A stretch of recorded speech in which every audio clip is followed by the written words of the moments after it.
একটা সংসারে দেখবেন যে একটা মেয়ে সে সকাল ভোরের থেকে উঠে সব সংসারের কাজ সামলে একটু রেস্ট নেওয়ার চেষ্টা করে। সেরকম আমিও প্রত্যেকটা দিনে আমি এই কাজটা করি যাতে সকাল সকাল সব কাজ শেষ করে একটু রেস্ট নিতে পারি। কিন্তু ওই কাজটা আমি কখনোই করতে পারি না, কারণ আমার রেস্ট নিতে নিতে দেখা যায় যে ওই 3টা 4টা বাজে যায়, আবার তো মনে করেন যে পরে আজান দিয়ে দেয় আর ঘুম হয় না। যাই হোক, তখন তো আর ঘুম ধরে না। সকাল সকাল উঠেই মনে করেন যে আমার শ্বশুর ডিম গুনতেছিল, কারণ পাইকাররা আজকে আসে ডিম নিয়ে যাবে।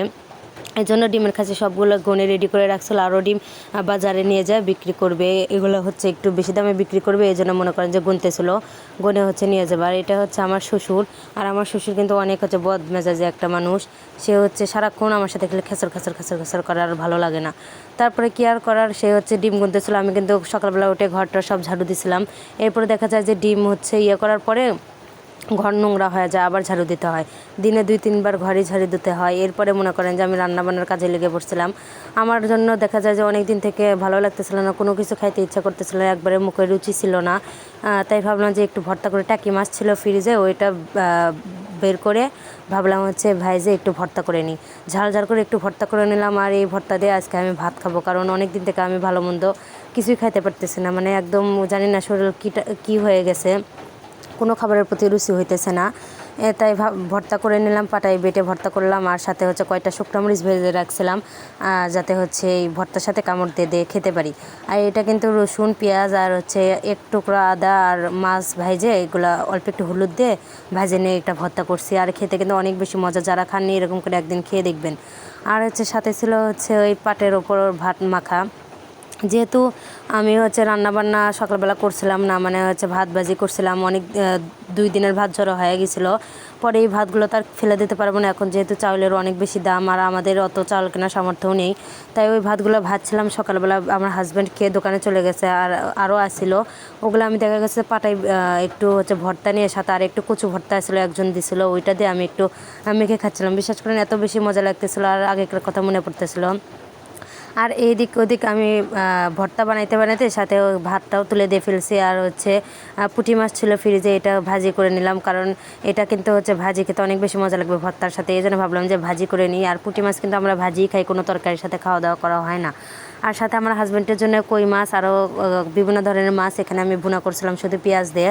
আর আমি এখানে শুধু অল্প একটু মরিচ, তারপরে অল্প একটু তরকারি আর মাছ ভাজি ভর্তা নিয়ে বসে পড়ছে। বিশ্বাস করেন এত বেশি মজা লাগতেছিলো, অনেকদিন পর মনে হইতেছে এত ভালো একটা জিনিস খাইতেছি। আর আমার জানি না ইদানিং কী হয়েছে, আমার শরীরটা এত বেশি অসুস্থ থাকে, আমি বুঝতেই পারি না। মানে শরীর এত বেশি দুর্বল লাগে, আমি উঠতেই পারি না। দেখা যায় যে সব কাজ শেষে একটা সংসারে কিন্তু কাজ কিন্তু কম নয়, যতই হাজার হোক না কেন সংসারের কাজ কিন্তু কখনোই কম হয় না।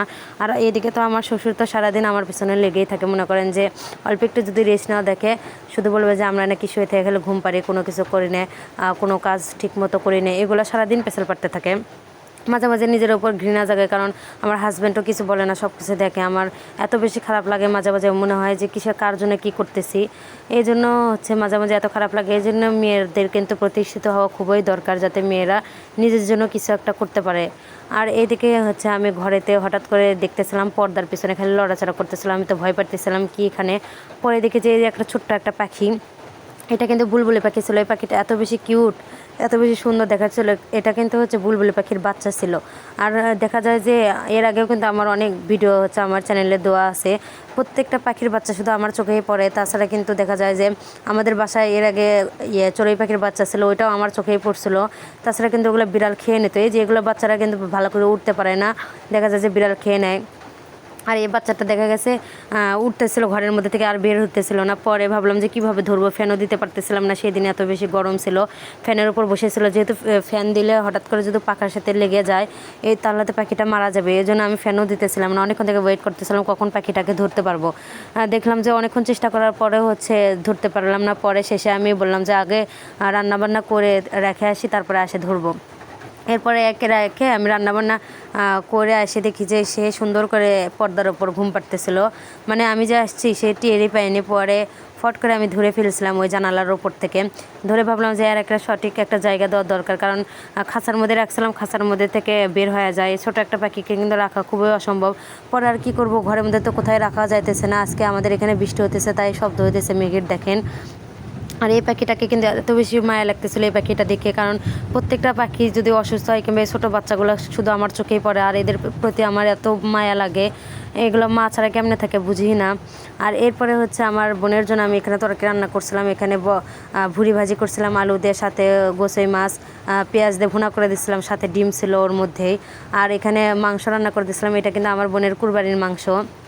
সে বললো যে আমাকে একটু রান্না করে দে, আর সে কিন্তু হচ্ছে রান্নাবান্না করতে পারে না, দেখা যায় যে আমি তাকে রান্নাবান্না করে দিই। এখানে সব কুরবানি মাংস তাকে রান্না করে দিয়েছিলাম, সে কুরবানি দিয়েছিল, আমাদের বাসায় ফ্রিজে মাংস ওগুলো রাখছিল, তাই তাকে রান্না করে দিয়েছিলাম, সে মাদ্রাসায় নিয়ে যাবে। আর সাথে ছিল হচ্ছে চামড়া ভাজি, মুরগির চামড়া আলু দিয়ে ভাজছিলাম, সে কিন্তু এগুলো অনেক বেশি পছন্দ করে, তাই আজকে এই 4টা আইটেম সে নিয়ে যাবে। সে বললো যে তার হাজব্যান্ড মানে আমার দুলাভাই আসলে তারা নাকি একসাথে খাবে, 2টা তরকারি রেখে দেবে আর একটা তরকারি খাবে।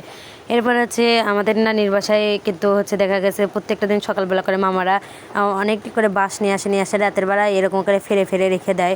আর এগুলো হচ্ছে অনেকজনে এসে কাজ করে, এগুলো কিন্তু দিন চুক্তিতে কাজ করে। আর এই বাঁশগুলো কিন্তু হচ্ছে সব রাজশাহীতে চলে যাবে পানের বাগানে, এই জন্য মনে করেন যে এগুলোর এখন অনেক বেশি ডিমান্ড, মানে হচ্ছে এখন অনেক বেশি দাম। সবাই দেখা যায় যে গ্রামে কেউ বসে থাকে না, কোনো না কোনো কাজের মধ্যে লেগেই থাকে। দেখা যায় যে দিন চুক্তিতে হচ্ছে একটা কাজ করলে 300 করে টাকা, হচ্ছে অল্প একটু কাজ করলে। যাই হোক, এরপরে আমার হাজব্যান্ড হচ্ছে এখানে সিঙ্গারা নিয়ে আসছিলো, তারপরে পেঁয়াজও নিয়ে আসছিলো, আলুর বড়া নিয়ে আসছিলো। এগুলো কিন্তু আমার অনেক বেশি সেদিন ক্ষুধা লাগছিলো, সেদিন আমি ভাতও খাইনি দুপুরবেলা। এই জন্য আমার হাজব্যান্ডকে বললাম আমাকে কিছু একটা এনে দেন, এখন আমার ভাত রান্না খাওয়ার মতো কোনো ধৈর্য নেই, মানে শক্তি নাই। যাই হোক, আজকের ভিডিওটা এই পর্যন্ত, সবাই ভালো থাকবেন, আল্লাহ হাফিজ। সবাই লাইক কমেন্ট সাবস্ক্রাইব করবেন।